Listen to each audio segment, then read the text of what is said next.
გონება გაფანტული ლოცვა არ არის ნამდვილი ლოცვა, თუმცა კი დასაწყისში უფალი მასაც შეიწირავს იმათგან, ვინც მხოლოდ იწყებს ლოცვის სწავლას. მაგრამ ოდესმე ხომ უნდა ვისწავლოთ გონება გაუფანტავად ლოცვა. თუ მრისხანებისაგან თავ შეიკავებ და სიმშვიდე შეინარჩუნებ, ლოცვაც კარგი გამოგივა. ხოლო თუ მშვიდად არ იქნები, მაშინ ლოცვასაც ვერ შეძლებ.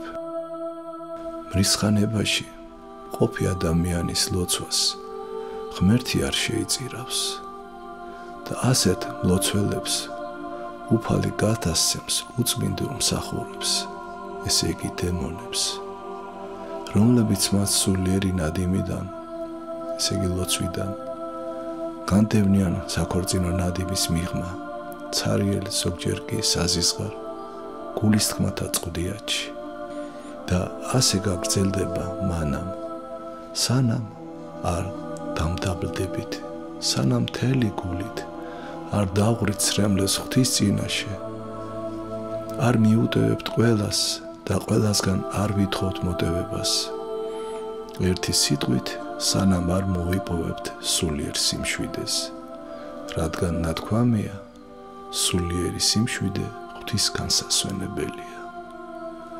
სადაც არაა სიმშვიდე, იქ ეშმაკი, სულიერი წყუდიადი და სხვა ჯოჯოხეთური საწყისებია. სიმდაბლეს შესწევს უნარი, გულისთქმები ღმერთზე ფიქრისკენ წარმართოს, ხოლო შფოთი, პატივმოყვარეობა, ქედმაღლობა და ამპარტამნობა ფანტავს აზროვნებას. თუ კი აზრი მეტისმეტად გეფანტება, ეს იმას ნიშნავს, რომ სულში რაღაც მოუწესრიგებელი გაქვს.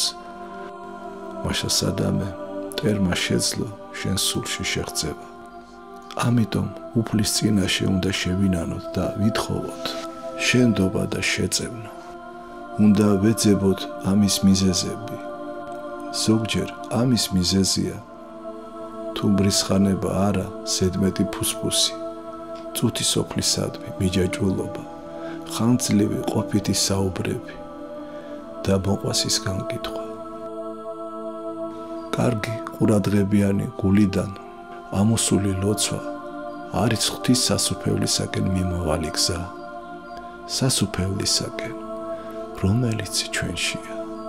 თუ ასე ვერ ვლოცულობთ, მაშინ რაღაცით განგვირისხებია უფალი.